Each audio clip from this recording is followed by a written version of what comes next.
This video is going to change your perspective on how you approach your anxiety. So, if you ever feel completely exhausted, but then when you try to rest, your brain just won't shut off, or if you feel like you're just dragging yourself through the day on empty, but then at night you feel wired and restless.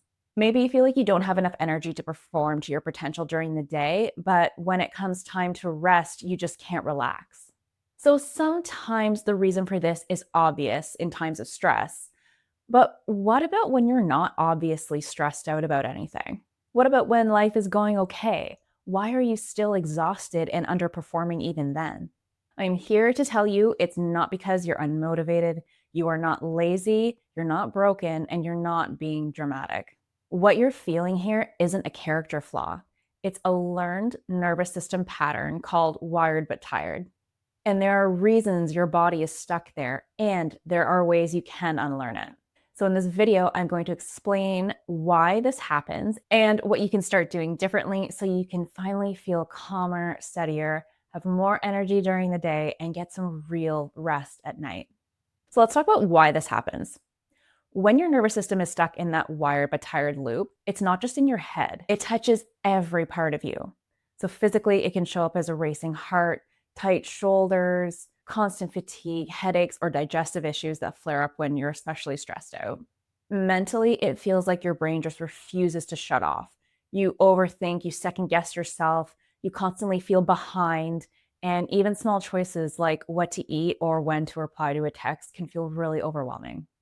And finally, emotionally, you can carry guilt for resting, fear of being seen as lazy, or frustration with yourself for not just snapping out of it. And here's the even cruel twist. You might tell yourself, if I could just try harder, I'd be fine. But instead of helping, that self pressure drives you deeper into the cycle. You just become more stuck, more drained, more frustrated. So, what do we do to cope? We reach for quick fixes to distract the brain and quiet those spinning thoughts. Things like scrolling on your phone, binge watching Netflix, food, wine, anything that gives you that quick hit of dopamine. And while that works for a moment, afterwards, you're still left in the same cycle, plus the guilt of knowing it didn't actually solve anything. That's because this wired but tired feeling equals bouncing between two states of survival. Too far up is hyper arousal. That's when you get the racing thoughts, panic, restlessness, and that feeling like you just can't rest.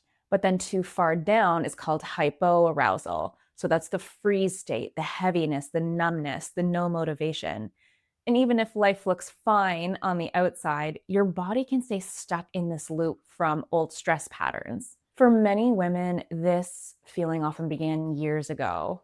You may have grown up in an environment where the rules changed daily and felt really unstable. Or maybe you just had unstable caregivers where you never quite knew if love or anger would walk through the door. Maybe you've been in relationships with narcissistic or emotionally abusive partners where your safety depended on keeping the peace. In those types of environments, hiding feels safer than being seen. So you adapt, you blend in, you avoid conflict. You say, I'm fine with whatever, just to stay out of that line of fire. And over time, that survival strategy becomes your default habit. So now, even maybe if your life is safer, your body still slams on the brakes whenever you try to move forward. And believe it or not, this is actually a kind of perfectionism, but it's what I call type B perfectionism. It's not about overachieving and overperforming, it's about freezing and hesitating and hiding so you can't be judged or blamed. It's the idea of choosing to do nothing instead of being seen doing something imperfectly. If you're new to that idea, I've got a whole playlist on type B perfectionism that dives really deep into it, and I'll link that for you below. So here's what this looks like today. It's like living with one foot on the gas and one foot on the brake. And that gas pedal, it's your desires, it's your dreams and your goals. It's the part of you that wants to move forward in life. You want to create and connect and live fully. But the brake is your fear of judgment, fear of failure or attack. The part of you that says, if I stay small, maybe I'll stay safe. The result of all of this is you burn up energy without actually moving anywhere. And you end the day feeling exhausted, not from what you did, but from the invisible battle you fought with yourself all day long. All those mental gymnastics of second guessing every choice or rehearsing conversations in your head, making excuses, overthinking tiny details, and jumping through hoops just to feel safe enough to act. You feel like you're fighting a war that no one else can see. And instead of medals or progress, you're left drained, frustrated, and ashamed that you don't have much to show for it on the outside. This is where this whole cycle gets really cruel. You want to rest, but your mind won't shut off. You want to act, but your body won't move. You see other people push through and you wonder, why can't I just do that? That inner conflict, that's what keeps reinforcing that belief that you're broken or you're lazy or you're behind. When the truth is, your nervous system is just doing its job. It's trying to keep you safe in the only way it knows how, by slamming on the brakes before you even get rolling. The thing about this is, the longer you stay here, the smaller your life will start to feel. You stop speaking up. You say yes when you mean no. You hide pieces of yourself to avoid being too much. And the danger in that is it doesn't happen all at once. It happens very slowly, almost invisibly. One compromise here, one little bit of silence there, until one day you realize that you've started to disappear from your own life without even noticing it. But here's what I want you to hear. You're not lazy, you're not broken. You're someone who's been carrying old survival strategies for way too long. And this isn't your fault. This is your brain's way of protecting you. It thinks the safest option is to keep you stuck, but the path out of this is to give it another way. You need to show your body safety in tangible, healthy ways. Because when your body learns that it's safe to move, you won't have to stay stuck anymore. The way out of this cycle isn't about forcing yourself to think positive thoughts or just push harder. In fact, trying to think your way out of anxiety usually makes it worse.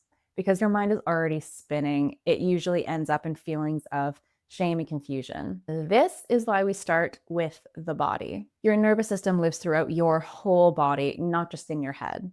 And until your body feels safe, your mind can't relax. So the first step to getting rid of that wired but tired cycle is not mindset. It's showing your body safety in small, consistent ways. Here is where I want to pause, because if you just rolled your eyes at the phrase small, consistent ways, I completely get it. I used to feel the exact same way. I thought taking micro actions was silly. I thought they were just too easy to matter. And I believed that I just needed, one big breakthrough, one perfect plan. Like one day I'd wake up and the switch would flip and I would suddenly just do everything perfectly and then everything would change. But that is all or nothing thinking. And it's one of the biggest traps of anxiety. This happens because your brain already knows. It has all the information of what you should be doing to help yourself feel better. We like to tell ourselves, if I know better, I'll do better. But anxiety doesn't work that way, because knowing isn't the same as feeling safe enough to act. But the truth, micro actions work because they signal safety. One small promise kept builds trust with your body. And repeated, they compound into momentum. I know this is frustrating because you want to feel better now. I get it. But here's the truth. Time is going to pass anyway. And a year from now, do you still want to feel stuck? Or do you want to feel steadier because of the tiny steps repeated over and over? And honestly, it doesn't take that long to start noticing results when you're consistent. We're going to start really simple here with hydration.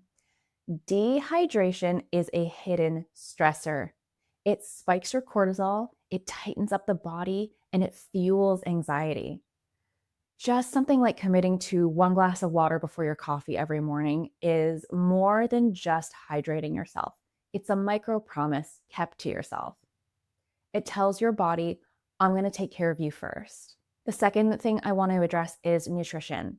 Feed your nervous system.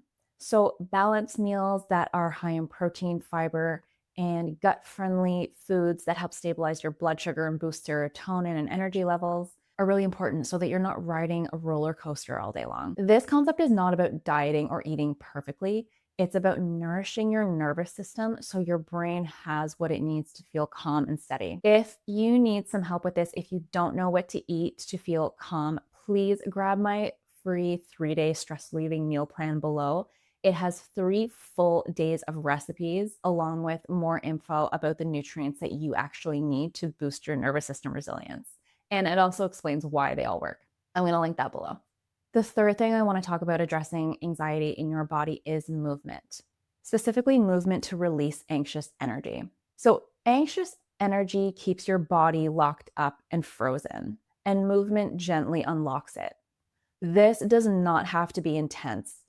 All or nothing thinking in diet culture has got us all thinking that if it's not a 45-minute HIIT class that burns at least 400 calories, it doesn't count. If this is your thinking towards movement, it used to be mine too, this is something you need to work on shifting. Switch your exercise focus from burning calories to a way to move energy through your body, and also a way to increase muscle so your body can make more mood boosting hormones.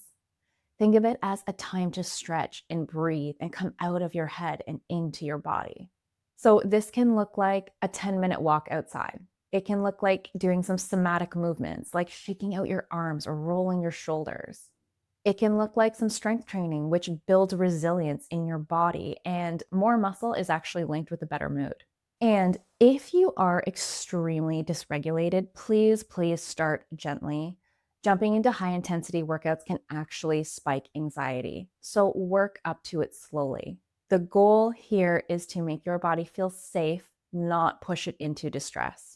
Movement teaches your body that it's safe to flow and safe to move forward. So here is what I want you to remember. Every micro action is a deposit into your future. Think of it like a savings account. One deposit feels like nothing, but repeated over time, those deposits compound into security and freedom. Healing works the same way. One glass of water, one 10-minute walk, one balanced meal. Alone, they look really small, but together, they shape your baseline and rebuild your trust in yourself. And that is the point. Every time you follow through on one of these tiny steps, you send your nervous system proof. I am safe. I can count on myself. I can move forward. That is how you start to release the brake and gain momentum. I remember when I first committed to something as simple as drinking one full glass of water before my coffee every morning. Honestly, at the time, it felt almost insulting. Like, how could this possibly make a difference when my anxiety felt so overwhelming? But in a few weeks, I realized it wasn't just about hydration. It was about keeping a promise to myself. It was about proving day after day that I could follow through. And that little action, it started to spill over into other choices, like going for a 10-minute walk or cooking a balanced meal or setting a gentle boundary with someone else. That's what I mean by the interest that compounds.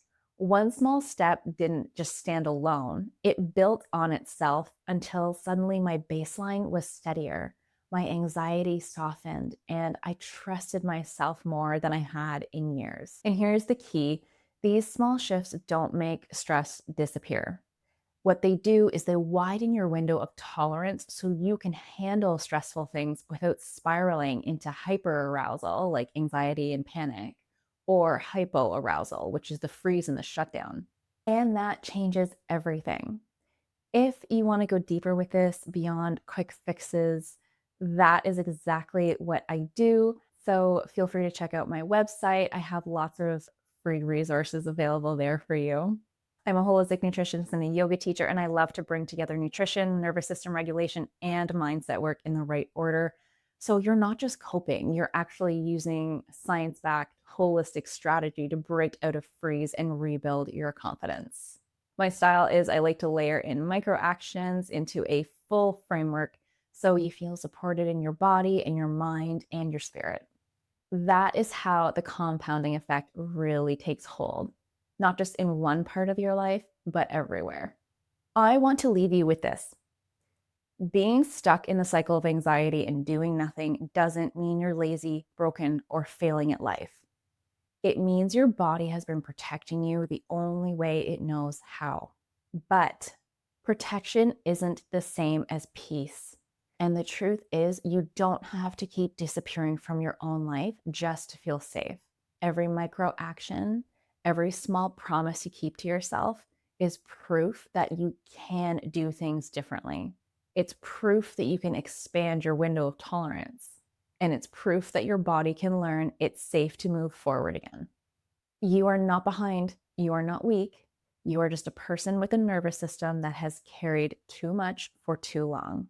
And the fact that you're here listening to this, ready to try something new, is proof that you're already shifting.